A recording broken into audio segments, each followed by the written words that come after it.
Continuous integration is a topic that has gone from being somewhat new and edgy to being really a solid thing that we put in most functional development organizations. Software developers understand that as software takes longer to compile and build and test and integration test, that we probably shouldn't be doing this so much on our machines as we should a detached machine that can do this laborious work for us. So CI, continuous integration, accomplishes exactly that. But why pick one flavor over another? I can't imagine that there's a great difference between them. But in fact there is. If you look at some of the commercial tools, they don't really have a vibrant plugin system, which means what you buy is what you get. You have a certain set of functionality and it gets the job done, but just barely. Jenkins, on the other hand, is an open source continuous integration system. And this open source idea applies not only to the core, but to the plugins themselves. The plugins that extend and grow the capabilities of the core tool. And having both of those pieces open has meant that as of just the other day, there were over 480 plugins to Jenkins. If you can think of something that's not on that list, it would take a lot of thinking and it would be very rare to find something that doesn't already have at least a partial implementation.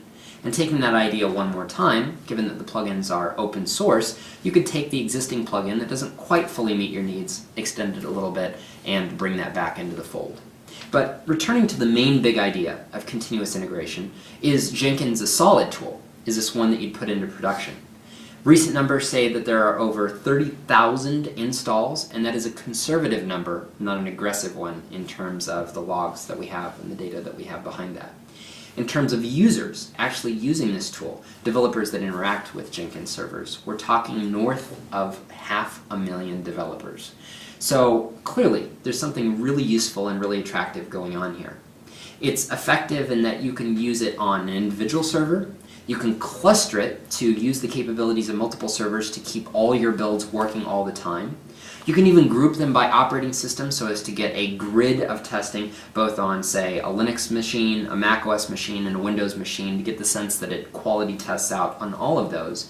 And even further, you can scale over once you've reached your own capacity of the servers that you own into the cloud using EC2 servers for that last layer of scalability, and then it'll turn those EC2 instances off as you no longer need them. So really some thought to the architecture, the stretch, and the capabilities. Continuous integration is not just a simple thing anymore, and in fact is a place where you can stretch the bounds of what it is doing for you, taking away the boring work, and in fact leaving you to back to the thoughtful work, which is coding, inventing, coming up with new algorithms and new approaches to your core software problem, not just mundanely building code.